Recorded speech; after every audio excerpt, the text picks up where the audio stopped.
Paz, queridos, tudo bom? Espero que todos estejam bem, espero que a família de todos estejam bem, espero que neste momento você esteja firmado na sua fé, não permita com que a sua fé ela venha se desestabilizar, mas fique firme no Senhor. Esse momento que estamos passando não é um momento agradável, mas é um momento necessário, e sendo necessário precisamos tomar os cuidados devidos para que a nossa vida, o mais rápido possível, volte à normalidade e que nós possamos nos reunir em Cristo na nossa igreja e as demais pessoas se reunindo também em suas igrejas. Amém? Então eu quero que você fique firme na fé. Gostaria de pedir isso a você. Não esmoreça. Queridos, na quarta-feira passada, nós falamos um pouquinho sobre a relação subjetiva e falamos um pouquinho sobre a relação objetiva. Falamos que a relação subjetiva ela está ligado às emoções e a relação objetiva está ligado a uma decisão firme diante do Senhor. Podemos dizer que a relação objetiva é uma relação consciente, porque é uma percepção daquilo que é certo e daquilo que é errado. E quando a pessoa ela tem uma relação objetiva em comunhão com Deus, ela entende que o certo é uma entrega da sua totalidade ao Senhor, porque ela não deseja viver uma vida de mediocridade na sua fé, mas ela deseja aprofundar cada vez mais no Senhor. Então nós falamos um pouquinho sobre isso. Essa ministração ela já se encontra no nosso canal e que você possa acessar e você possa assistir. E diante dessa situação, o Senhor trouxe ao meu íntimo para falar um pouquinho sobre as nossas emoções. Como que as nossas emoções podem interferir na nossa vida espiritual, na nossa vida familiar, na nossa vida amorosa. De uma forma ou de outra, as nossas emoções elas podem interferir. E o que eu quero trazer para você aqui não é um entendimento científico, porque primeiro eu não sou um especialista nisso.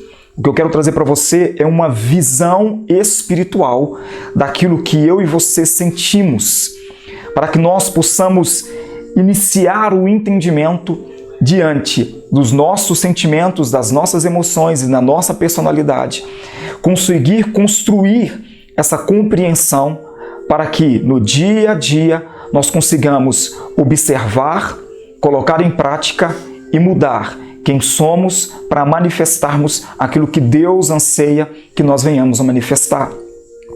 E o tema dessa mensagem de hoje é estabilidade emocional e espiritual. Conhecendo literalmente quem você é, que é um conhecimento intrapessoal, e também com relação ao conhecimento interpessoal, que está relacionado à minha comunhão com as pessoas que estão ao meu redor. Ok? Mas antes de nós entrarmos na palavra, vamos orar? Você pode orar comigo? Senhor, nós nos entregamos diante da Tua presença e pedimos a Ti que o Senhor ministre sobre os nossos corações. Que o Senhor fale ao nosso íntimo nesta noite. Traga entendimento e compreensão de tudo aquilo que vai ser falado. Que essa palavra seja como uma semente que está encontrando uma terra fértil e que produzirá frutos grandes, frutos maravilhosos diante da Tua presença. É o que nós te pedimos e te agradecemos em nome de Jesus. Amém. Amém, querido. Se você tiver com a sua Bíblia nas tuas mãos, se você quiser abrir comigo, abre lá, por favor, no livro de Lucas, no capítulo 10, no versículo 27. Espera um pouco para que você abra. Olha o que diz a palavra do Senhor. Ame o Senhor, seu Deus, com todo o seu coração, com toda a tua alma, com todas as tuas forças e com toda a mente, e ame o seu próximo como a ti mesmo. Existem algumas palavras dentro desse versículo que nos direciona em alguns sentimentos correlacionados a nós. Olha para você ver. Quando nós falamos de coração, estamos falando de sentimento. Quando nós falamos amar a Deus com toda a alma, nós estamos falando de emoção. Quando falamos amar a Deus com todas as forças, estamos falando de corpo. Quando falamos de amar a Deus com toda a nossa mente, estamos falando de entendimento e de compreensão. Então entenda, sentimento, emoção, corpo, entendimento e compreensão está falando da nossa totalidade. Nós nos entregarmos a Deus de totalidade. Então, eu e você precisamos entender que, assim como nós precisamos amar a Deus com a nossa totalidade, da mesma maneira nós precisamos amar o próximo com a nossa totalidade. E amar ao próximo com a nossa totalidade é amar ao próximo sentimentalmente, emocionalmente, amar o próximo com o nosso corpo e amar ao próximo com o nosso entendimento e a nossa compreensão. É o que a Bíblia diz em Romanos capítulo 12. É um amor racional, um amor com entendimento, um amor com compreensão. E vocês se lembram que quando nós falamos de entendimento, estamos falando de algo superficial, e quando falamos de compreensão, estamos falando de um conhecimento mais profundo. E eu dei o exemplo a respeito do carro, que quando o meu carro estraga, eu tenho um conhecimento, eu tenho um entendimento superficial, porque eu não sei o porquê ele parou de funcionar. E eu preciso levar no mecânico para que o mecânico, que tem uma compreensão interna dos seus componentes e da forma que ele funciona, conseguirá resolver os meus problemas, conseguirá resolver essa situação. Então nós falamos um pouquinho sobre isso no livro, no vídeo da subjetividade e da objetividade. Veja lá para você conseguir compreender o que eu estou dizendo. Então entenda, se as minhas emoções elas são instáveis, isso poderá impedir com que eu amo a Deus e, consequentemente, também ame ao próximo. Se eu estou instável emocionalmente, eu vou repetir, isso me impedirá de amar a Deus com a minha totalidade e me impedirá de amar o próximo com a minha totalidade. É um amor genuíno. É por isso que nós falamos que eu não devo me relacionar com Deus só subjetivamente, emocionalmente, porque a emoção, da mesma maneira em que ela vem, ela pode ir embora. Da mesma maneira em que ela chega, ela vai. Então não podemos amar a Deus simplesmente com a emoção, mas com a nossa totalidade, entendimento e compreensão. Quando nós não entendemos quem somos, entramos em conflito conosco mesmo.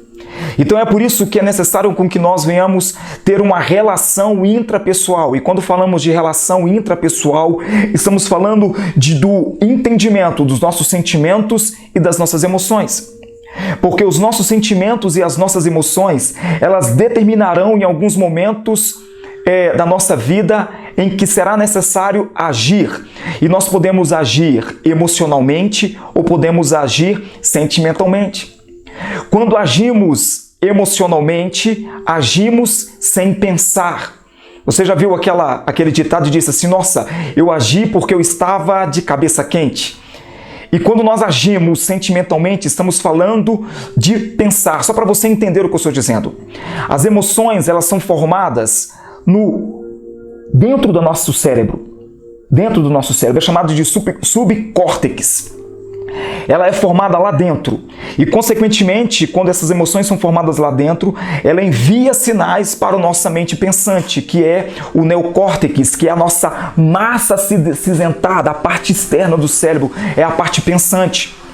Então, quando nós agimos emocionalmente, nós agimos sem pensar. Nós sentimos, por exemplo, a raiva e agimos pela raiva. Falamos coisas que não devem ser faladas. Estamos agindo impulsionalmente. Quando nós falamos de maneira coerente, nós estamos pensando diante de uma situação que estamos vivendo, sendo ela raiva ou indignação. Ao invés de falarmos o que não deveria ser ser falado, nós pensamos antes de falar. E assim nós conseguimos impedir com que um atrito ele um atrito venha a acontecer. Porque nós pensamos antes de agir. Amém? Espero que você consiga estar entendendo.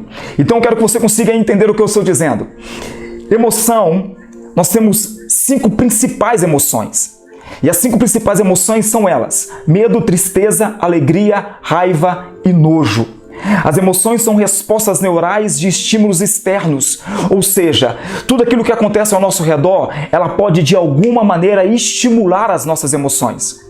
Você vai entender mais à frente a relação que isso tem com a minha vida em Deus. Eu só gostaria que você caminhasse comigo, prestando atenção, para que juntos nós consigamos construir este conceito, para que você consiga entender e compreender tudo aquilo que eu estou dizendo, ok?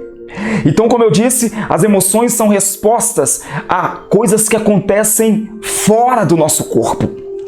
Por exemplo, em muitos momentos nós temos atitudes de raiva, porque isso aconteceu fora do nosso corpo. Temos momentos de tristeza, porque isso aconteceu fora do nosso corpo. Momentos de alegria e momentos de nojo. São coisas que aconteceram fora do nosso corpo. Os sentimentos, eles são as respostas às emoções. E eu vou te explicar para que você consiga entender tudo isso que eu estou dizendo. Quando nós falamos, por exemplo, da emoção, digamos que um homem, ele olha para uma mulher e ele sente algo no teu íntimo. Eu te pergunto, isso é amor ou isso é paixão?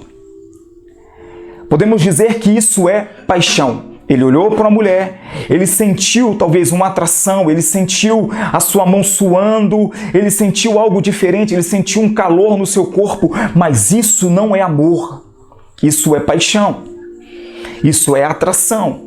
Agora, entenda que a paixão, ela pode permanecer como ela não pode permanecer, porque a paixão não é um sentimento que é gerado no cérebro pensante, a paixão é uma emoção, e por ser emoção, ela pode vir e ela pode ir embora.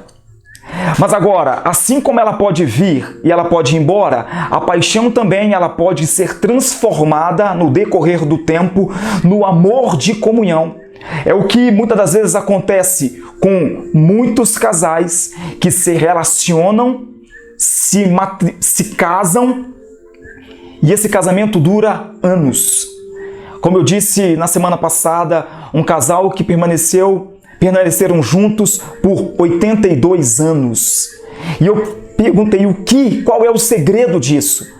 É esse amor, esse entendimento de quem verdadeiramente você é com o outro e quem você é sem o outro.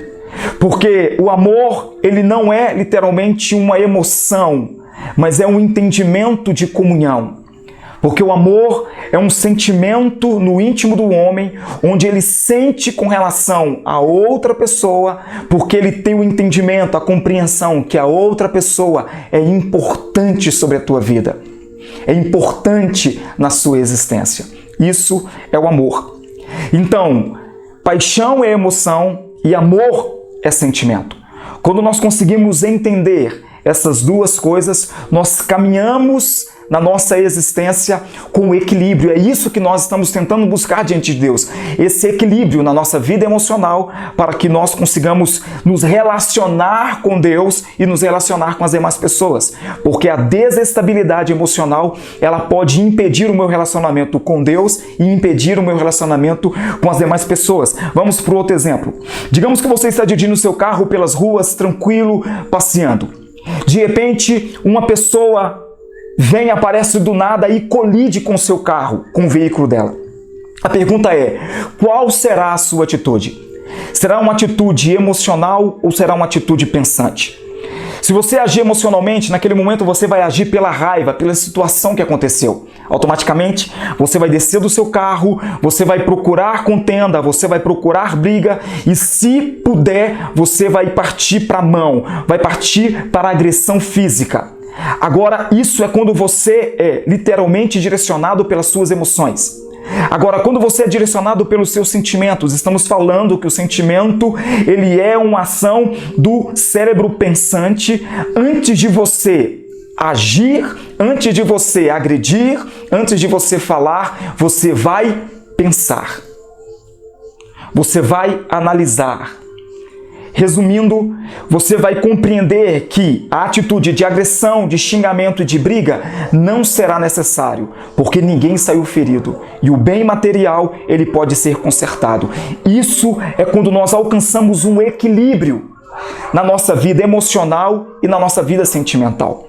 E muitos de nós perdemos a essência de Cristo, a essência do Evangelho em nossas vidas, porque nós agimos emocionalmente e não agimos pelo sentimento, não agimos racionalmente, como a própria Bíblia diz, que do livro de Romanos, capítulo 12, que nós devemos agir racionalmente para compreender a boa, perfeita e agradável vontade do Senhor. A emoção, ela vai passar, mas a razão, e quando nós falamos de razão, nós falamos que a razão, ela traz um significado de fundamento. E o que isso quer dizer? É nós fundados sobre a rocha que é Cristo e o propósito de Cristo fundamentado sobre as nossas vidas. Então é o fundamento sobre o fundamento. Então, se o fundamento, que sou eu, diante do propósito do Senhor, se ele estiver desestabilizado emocionalmente, aquilo que Deus precisa fazer através da minha vida não alcançará êxito algum. Por quê? Porque as minhas emoções impedirão com que Deus manifeste a sua graça sobre a minha vida. Você quer ver um exemplo de um homem que agiu por determinados momentos pelas suas emoções? Pedro. As pessoas dizem, psicólogos dizem, que Pedro, ele era um sanguíneo. Ele agia pelas suas emoções. E é interessante porque quando nós falamos do sanguíneo, estamos falando de algumas atitudes que ele tem. Olha para você ver. Digamos que Pedro ele tinha atitudes positivas e atitudes negativas. As atitudes positivas de Pedro eram comunicação, ele era destacado, entusiasta, afável, simpático, bom companheiro, compreensivo e incrédulo. Falando dos seus defeitos, ele era volúvel, indisciplinado, inseguro, egocêntrico, barulhento, exagerado e medroso. Agora, quando nós lemos os 4 evangelhos, nós encontramos Pedro sendo isso e conseguimos perceber em Pedro vários defeitos. Mas quando nós entramos no livro de Atos, nós conseguimos perceber um Pedro completamente diferente. O que aconteceu na vida de Pedro? Houve um equilíbrio na sua vida emocional. Porque quando Pedro estava caminhando com Jesus, Jesus a todo momento estava ensinando Pedro. A todo momento Pedro estava sendo confrontado na sua realidade, nas suas emoções, nos seus sentimentos e na sua personalidade. A todo momento ele estava sendo confrontado. E pelo fato dele ser confrontado, ele conseguiu enxergar quem ele era.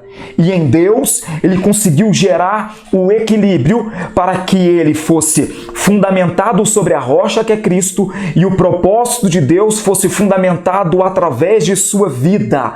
E é isso que Deus ele anseia fazer através de mim e através de você, fundamentar o seu propósito. Mas para que isso aconteça, é necessário eu entender quem eu sou e permitir com que Deus ele trabalhe nas minhas emoções, nos meus sentimentos e na minha personalidade. Se eu não entendo quem eu sou, se eu não compreendo quem eu sou, eu não me permitirei ser confrontado. E é isso que eu estou tentando trazer para você. É você conseguir enxergar quem você é, como pessoa, no seu jeito de pensar, no seu jeito de sentir e no seu jeito de agir e mostrar para você que muitas coisas que nós estamos fazendo não está trazendo edificação para o corpo, mas está trazendo destruição. Muitas atitudes que nós temos, atitudes não pensadas, mas emocionais, está trazendo escândalo ao Evangelho, escândalo a Cristo, ao invés de edificar o nome do Senhor sobre todas as nações. Por isso, eu e você precisamos ser como um vaso na mão do oleiro. Se não nos permitirmos ser um vaso nas mãos do oleiro, entenda, nós iremos gerar destruição ao invés de gerar vida. Sabia que quando Satanás ele começou a tentar Jesus no deserto, nós conseguimos perceber, quando nós lemos as Escrituras, que Satanás ele partiu em muitos momentos para a emoção do Senhor. Ele oferecia coisas e oferecia bens que aos nossos olhos mexeria com as nossas emoções.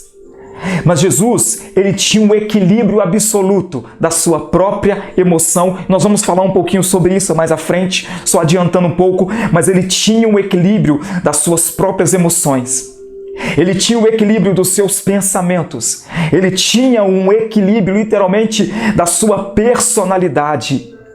Quando nós alcançamos esse equilíbrio de pensamento, emoções e personalidade, nós nos tornamos um instrumento eficaz nas mãos do nosso Deus. É isso que Deus anseia. Nós conseguimos entender que a vontade do Senhor, ela precisa estar acima de todas as coisas, acima das minhas emoções, acima do meu pensamento e acima dos meus sentimentos e acima da minha própria personalidade. É você se deixar trabalhar para que Deus construa, através de você, através de nós, uma grande obra, e Ele anseia fazer isso através da minha vida e através da sua vida. Então, eu quero dar um outro exemplo, ok? Digamos que sejamos uma pessoa egoísta. E o que vem a ser uma pessoa egoísta? O egoísta, ele é uma pessoa que tem um amor exagerado a si próprio, é uma pessoa interesseira, e uma pessoa que, se necessário for, passa por cima de todos e de tudo para conseguir alcançar aquilo que deseja e aquilo que anseia. E quando nós falamos de egoísmo, estamos falando também de um sentimento de orgulho. E o orgulho é um sentimento de satisfação com seus próprios feitos. Você já viu aquela pessoa que diz, eu sou muito bom? Eu sou muito bom naquilo que eu faço, ninguém é melhor do que eu. Isso é orgulho. Então estamos falando de egoísmo, estamos falando de orgulho. Então digamos que nós sejamos pessoas egoístas. Agora eu quero te confrontar com a realidade. Eu estou dando um exemplo, mas sabia que você e eu temos traços de egoísmo? Talvez o egoísmo que existe em mim e em você não seja um egoísmo exacerbado, não seja um egoísmo tão grande, mas eu e você temos traços de egoísmo. E dentro disso, eu quero confrontar a sua vida, confrontar você como pessoa. Alguns traços de egoísmo, talvez você pode se encaixar em alguma coisa, porque eu percebi que eu me encaixei em alguma coisa aqui. Alguns traços de egoísmo do homem. Ele aproveita-se de todas as situações para se beneficiar. Quantos pensamentos não tivemos isso? O desejo de se beneficiar diante de uma situação. Geralmente, não gostam de compartilhar conhecimento e descobertas. Egoísmo. Levam ao extremo o princípio da reciprocidade. Como assim? O egoísta é aquele que dá o presente, mas no aniversário dele, ele te lembra, eu te dei um presente. Você se lembra disso? Eu te dei algo, então eu espero que você me dê algo. Isso é egoísta. O egoísta, ele não gosta de emprestar absolutamente nada. Quando eu li isso, eu comecei a rir de mim mesmo. Porque eu tenho um grande ciúme, por exemplo, dos meus livros, então eu percebi que esse é um traço forte de egoísmo em mim. Eu não gosto de emprestar os meus livros, mas eu estou quebrando, eu já tenho 2 livros emprestados. Eles não me devolveram ainda. Estou de olho. Eles não me devolveram, eles vão me devolver, mas eu estou de olho. Um outro traço de egoísmo, não gosta de fazer favores. E o porquê isso tudo? Porque o egoísta, ele olha para si mesmo. Os seus interesses sempre estarão em primeiro lugar. Agora, sabia que uma pessoa que é muito egoísta, ela tem uma grande dificuldade, não só de amar a si mesmo, mas ela também tem uma grande dificuldade de amar aos outros. E quando nós dizemos os outros, estamos dizendo aquele que está fora de mim. E podemos dizer que amar os outros está relacionado a amar a Deus e amar ao próximo.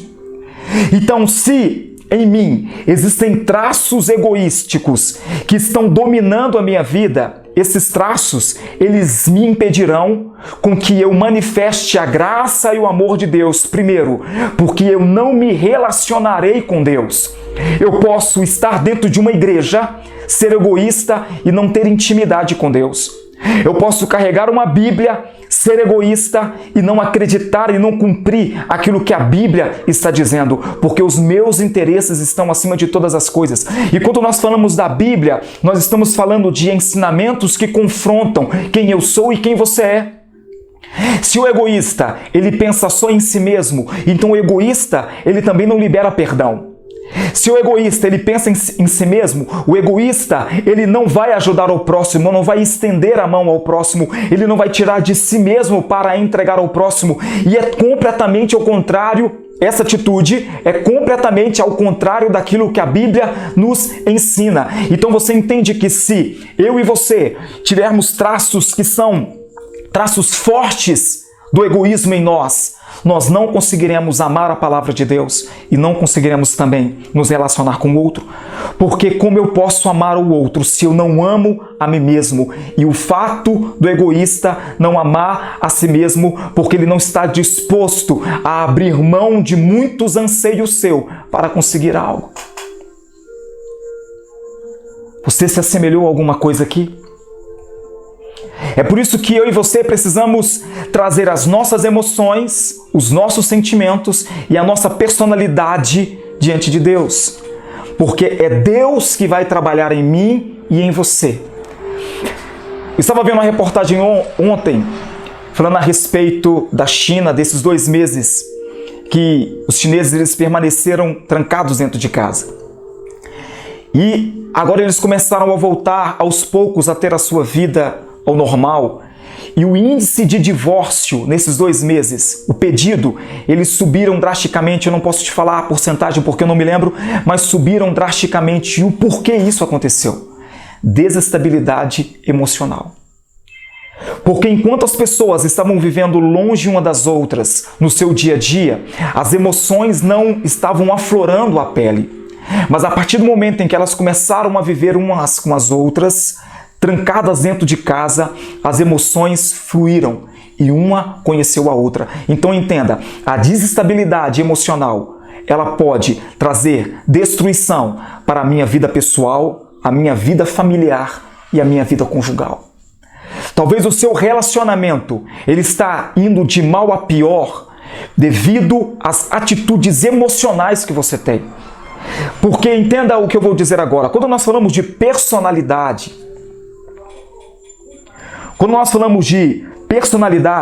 estamos falando de 4 personalidades. Estamos falando daquele que é sanguíneo, estamos falando daquele que é colérico, estamos falando de melancólico, estamos falando do fleumático. Eu não vou entrar em cada um aqui, nós vamos falar de um que é o colérico, mas entenda, cada uma dessas personalidades, elas trazem um lado positivo e elas trazem um lado negativo.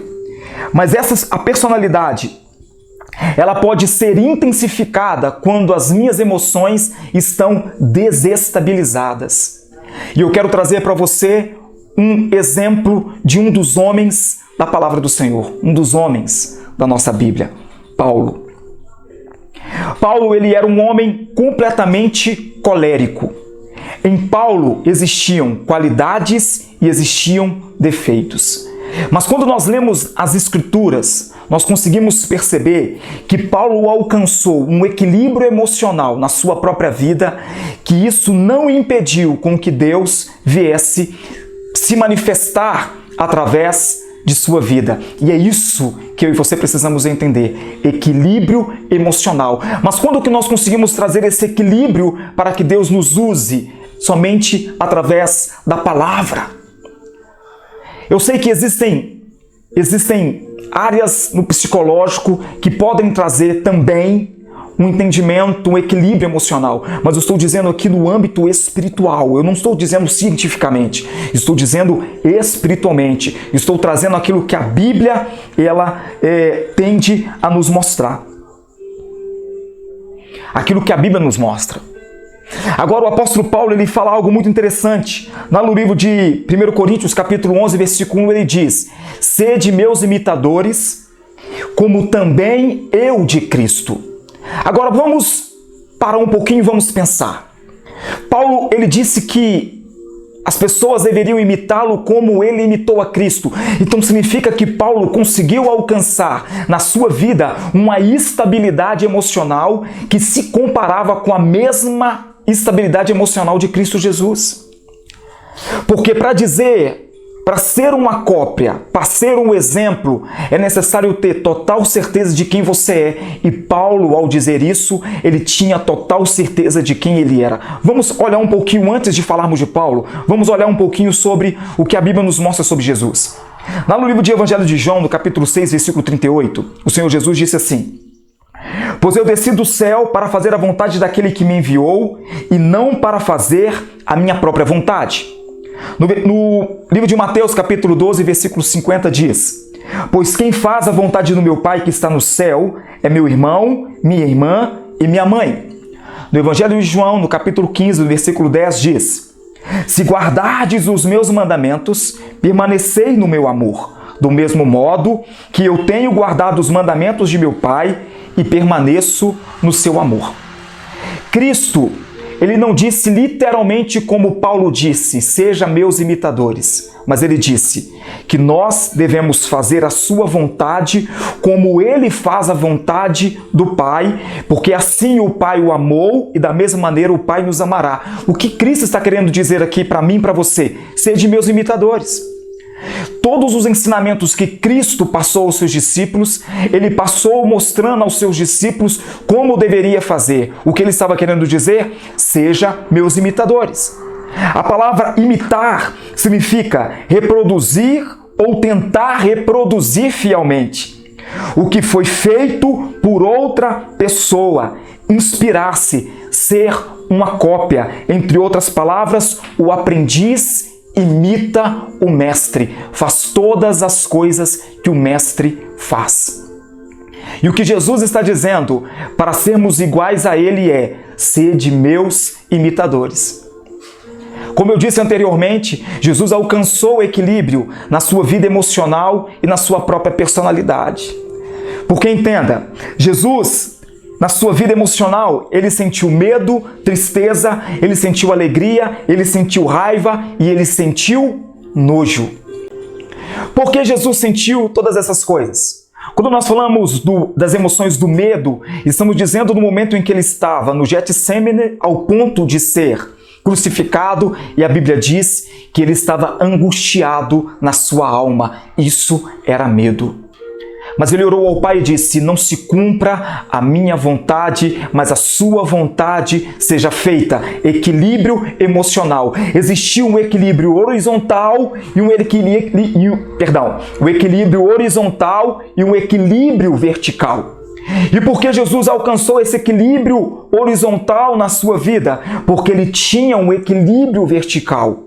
Então, o nosso relacionamento com Deus, ele não pode ser só nesse nível, mas ele precisa ser nesse nível. E quando o meu relacionamento com Deus, ele é no nível vertical, automaticamente todas as minhas áreas horizontais começam a ser alinhadas. É isso que Deus deseja fazer através da minha vida e através da sua vida, alinhar a nossa vida horizontalmente. Então Jesus, quando ele estava no Getsemane, ele sentiu medo, uma das emoções que nós somos suscetíveis a ela.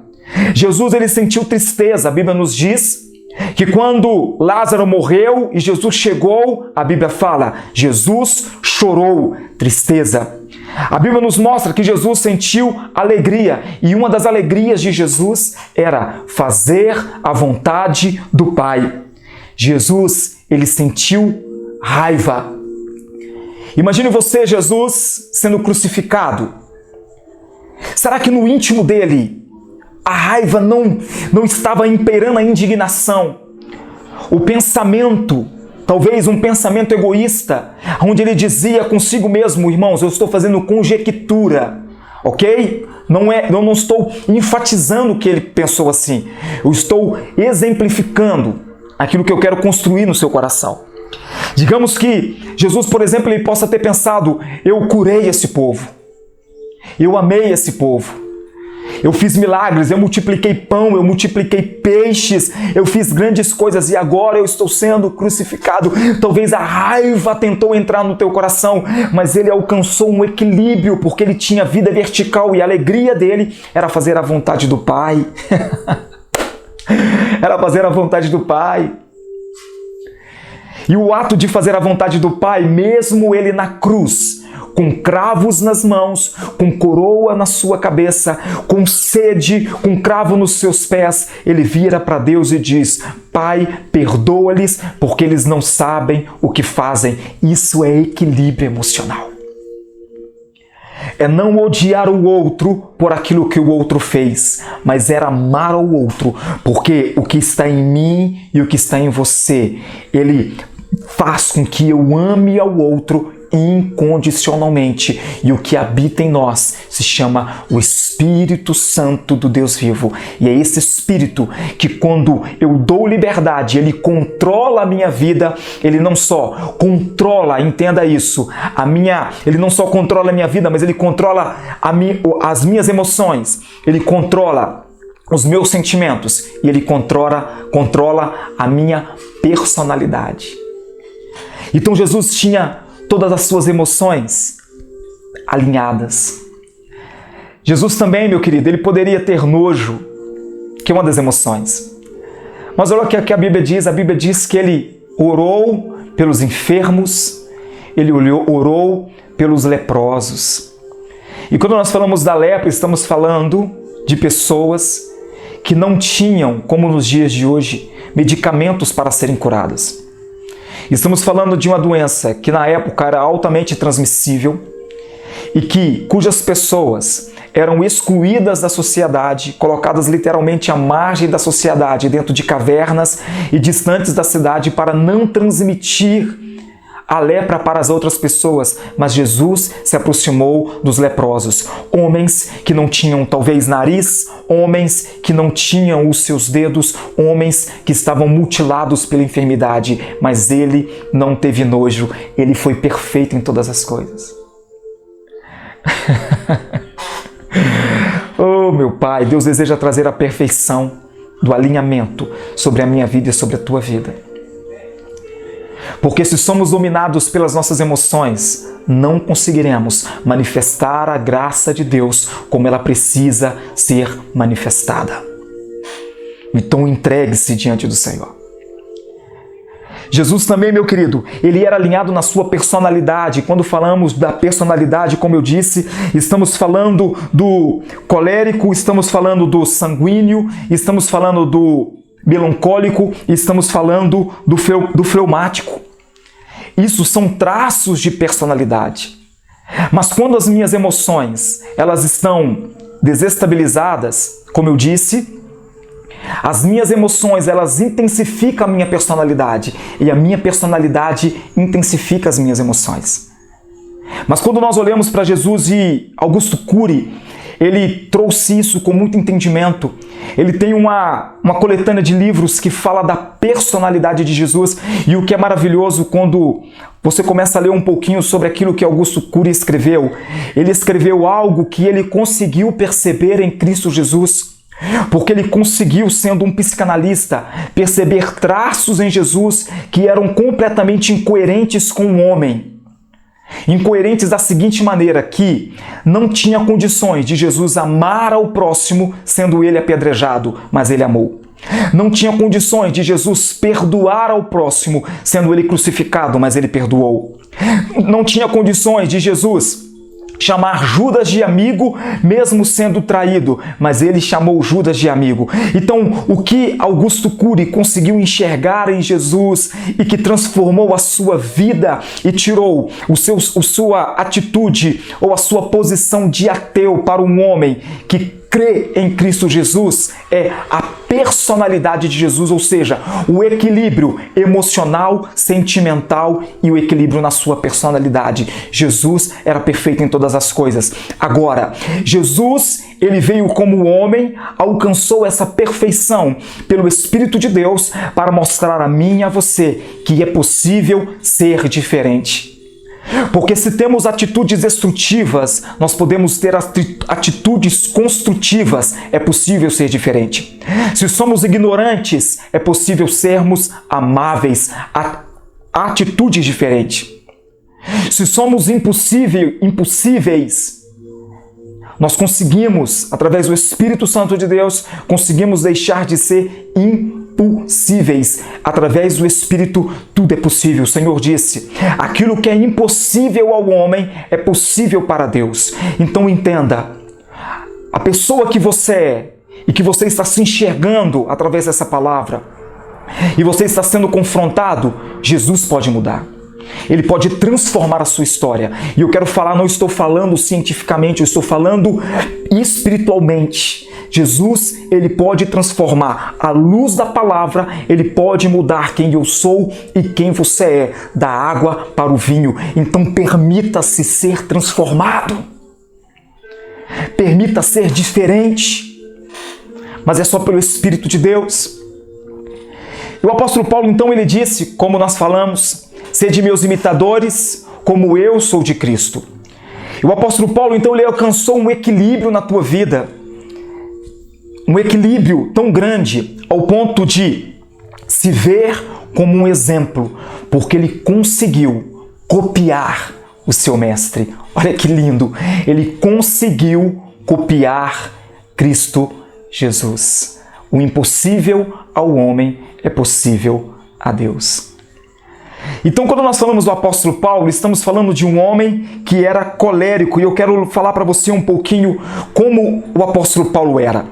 Quando nós pegamos o livro de Atos, nós conseguimos perceber que quando o apóstolo Paulo ele aparece no momento do apedrejamento de Estevão, nós conseguimos ver que a história nos conta que enquanto Estevão estava sendo apedrejado, Paulo simplesmente estava olhando. Então Paulo, ele era um homem irado, ele era um homem muito sarcástico, um homem zombador, ele era um homem prepotente, ele era um homem intolerante, ele era um homem vaidoso, autossuficiente, ele era um homem insensível, ele era um homem astucioso. Isso é a característica de um homem colérico. Os defeitos de Paulo fizeram com que Paulo viesse a se tornar um perseguidor dos cristãos. Paulo ele cresceu dentro de um contexto onde ele foi sendo formado aos poucos na sua própria personalidade, a ser totalmente radical naquilo que ele acreditava. E entenda, Paulo perseguia os cristãos no nome de Deus. E não no nome de Roma, mas no nome de Deus, acreditando que estava fazendo algo certo. Então o que isso significa? Ele era autossuficiente.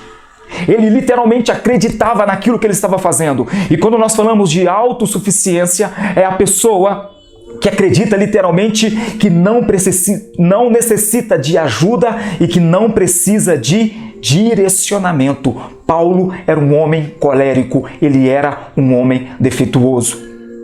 Só que, assim ele sendo colérico, assim como ele tinha defeitos, Paulo também tinha algumas qualidades. Ouça quais eram. Ele era enérgico, ele era resoluto, ele era um homem independente, ele era um homem otimista, ele era um homem prático, eficiente, decidido, líder e audacioso. Então nós encontramos dois lados de Paulo, onde o lado ruim e o lado bom. E o que então a história nos mostra? Que a partir do momento em que Paulo ele se encontra com Cristo e a sua vida agora é transformada, nós conseguimos perceber que o Paulo, que estava cheio de defeitos devido à sua personalidade colérica, ele começa agora a ser trabalhado. Deus agora, através do Espírito Santo, começa a agir no lado ruim de Paulo e começa então a controlar os seus defeitos e começa agora a intensificar a sua qualidade em prol do reino. É o que Deus ele deseja fazer comigo e com você. Entenda, não estou dizendo que o Espírito Santo ele vai tirar as minhas falhas e as suas falhas. Não é isso que eu estou dizendo. Eu estou dizendo que o Espírito de Deus ele vai trazer um controle sobre as nossas falhas e vai intensificar as nossas qualidades. Porque o apóstolo Paulo, mesmo em Cristo Jesus, ele cometeu falhas. Mas quando nós olhamos para um Paulo antes da conversão e um Paulo depois da conversão, nós conseguimos perceber que as suas atitudes antes da conversão eram uma e após a conversão eram outra. Por quê? Porque ele se permitiu ser trabalhado pelo Espírito Santo de Deus. Então é o Espírito Santo que trabalha no meu íntimo e no seu íntimo. É Ele que traz o equilíbrio sobre as minhas emoções, os meus sentimentos e a minha personalidade. Eu sei que eu estou repetindo isso, mas eu preciso repetir para que você consiga entender.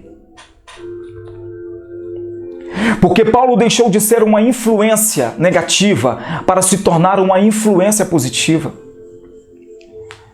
Ele deixou de ser um problema para se tornar uma solução nas mãos de Deus. Talvez muitos de nós temos sido um problema para Deus ao invés de sermos uma solução. Carregar a Bíblia não muda quem eu sou e quem você é. Estar dentro de uma igreja não muda quem eu sou e quem você é.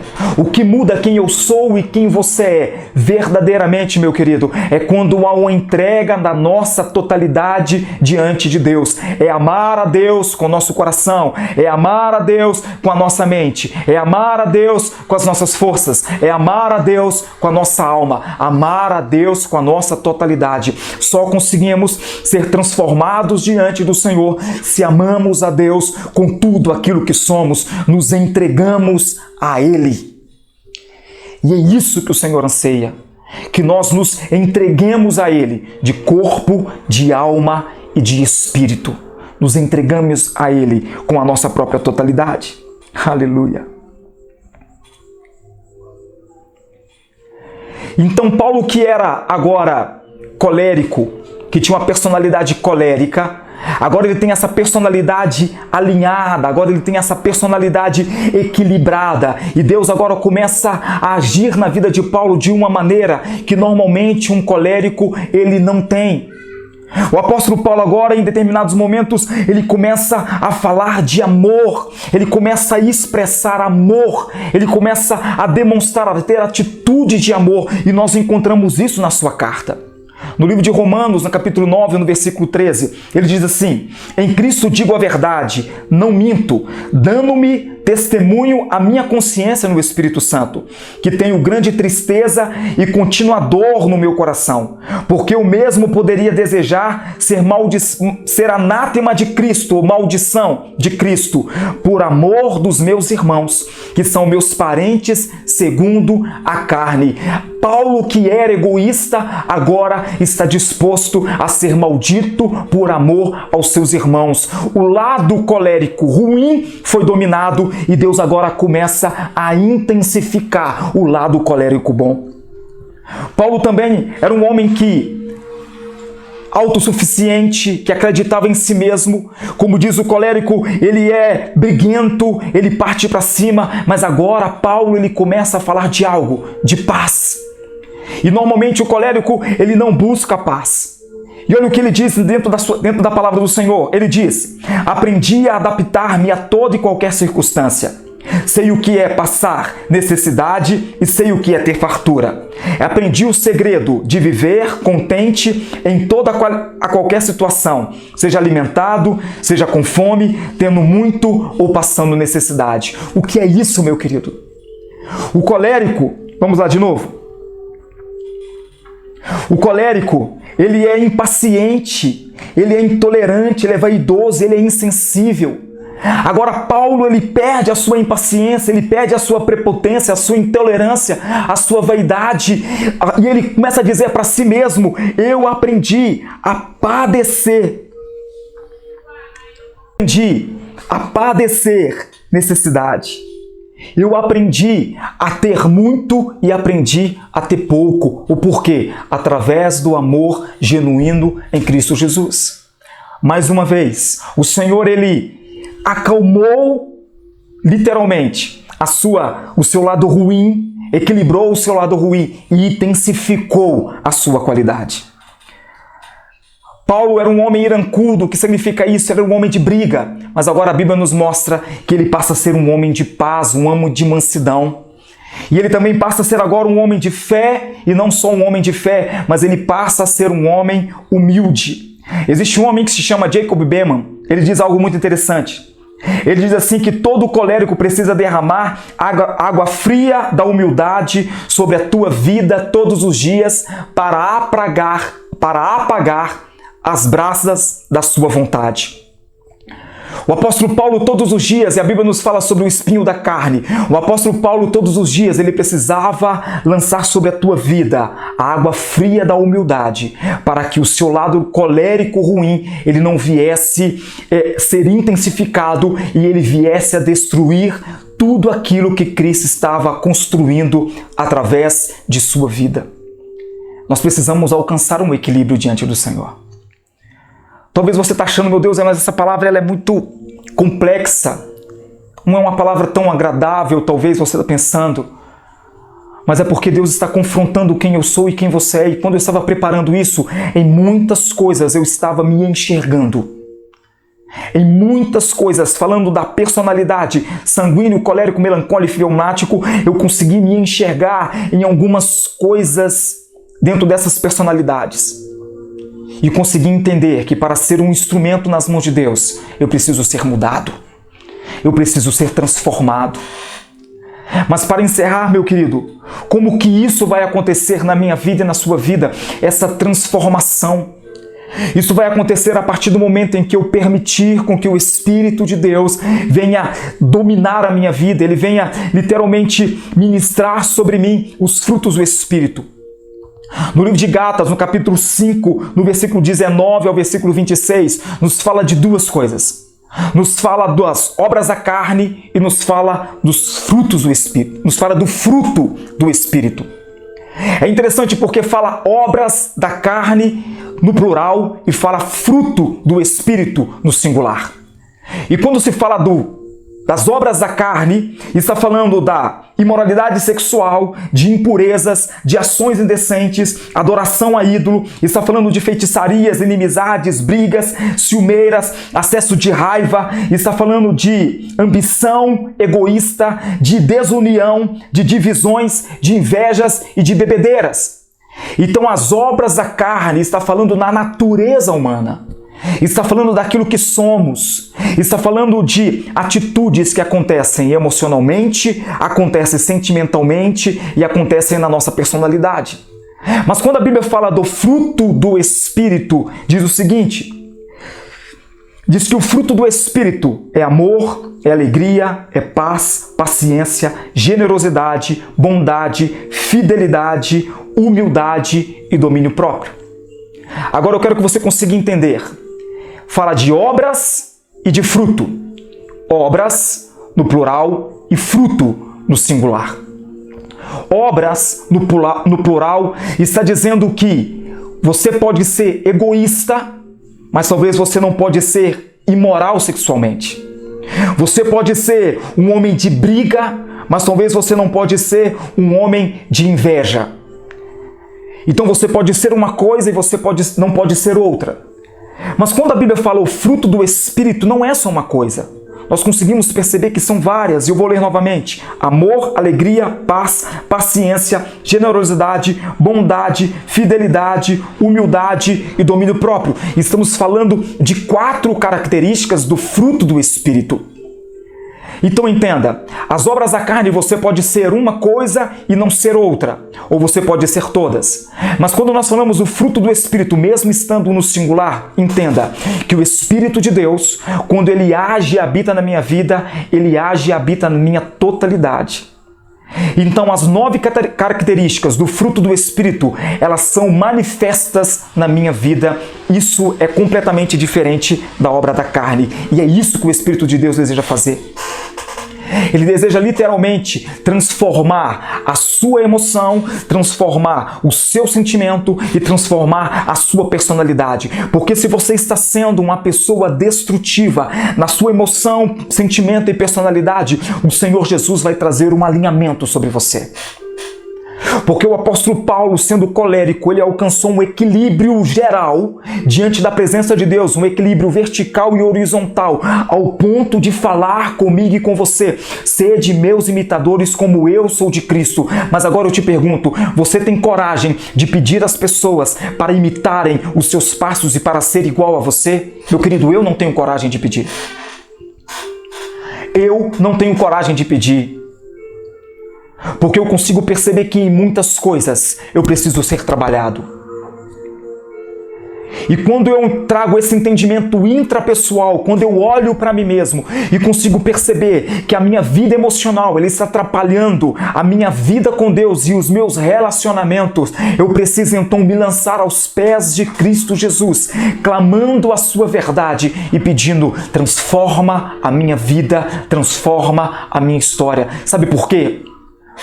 Porque se você não alcançar esse equilíbrio diante de Deus, não só, meu querido, a sua vida vai ser destruída, mas a vida daqueles que estão ao seu redor serão destruídos através de você. Então, se você é um homem ignorante, você pode ser transformado. Se você é uma pessoa enganosa, mentirosa e vaidosa, você pode ser transformado. Se você é uma pessoa covarde, você pode ser transformado.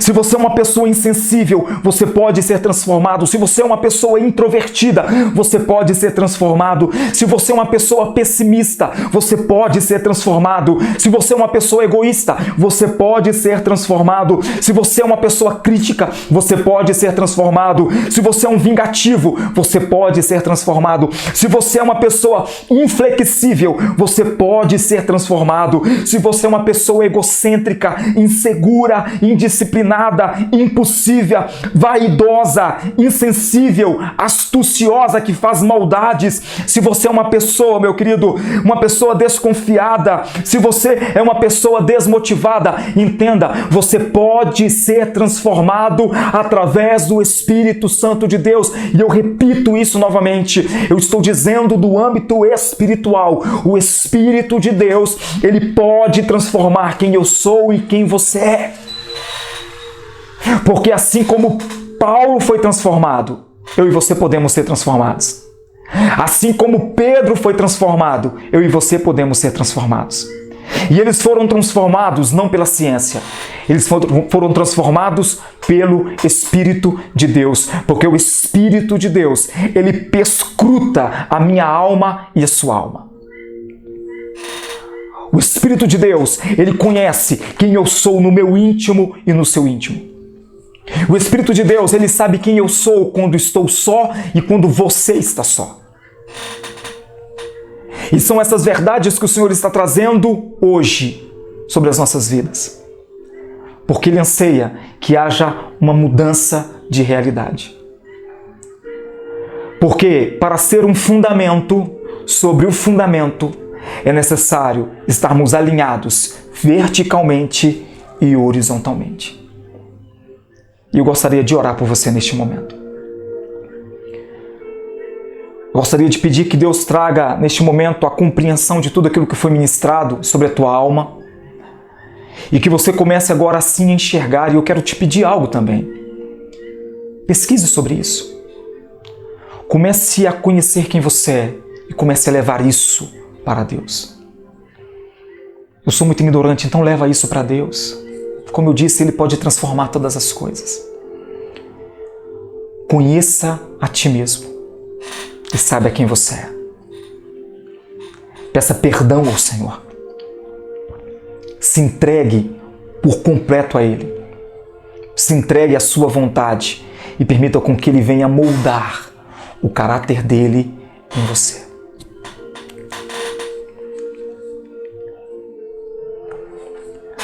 Você se lembra o que significa ser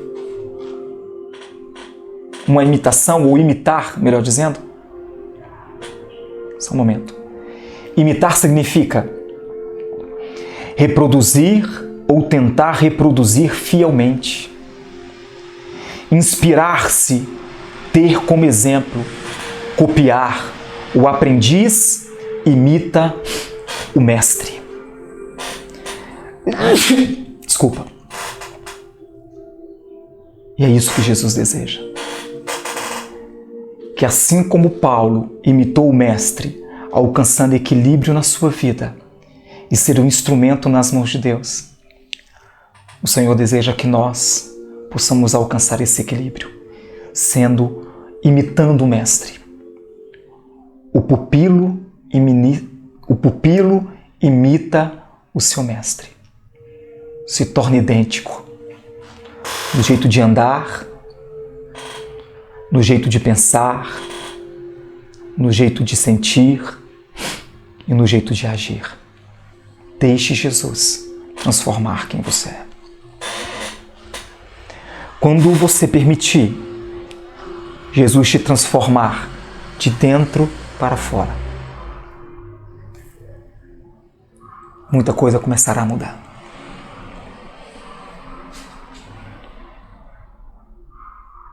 Olha o que diz Gálatas 2:20. Já estou crucificado com Cristo e vivo não mais eu, mas Cristo vive em mim. E a vida que agora vivo na carne, vivo-a pela fé do Filho de Deus, o qual me amou e se entregou a si mesmo por mim. Eu quero que você consiga entender só duas palavrinhas aqui. Já estou crucificado com Cristo e vivo, não mais eu. Eu não vivo mais, mas Cristo vive em mim. Então não é uma vida sobre mim, mas é uma vida em mim.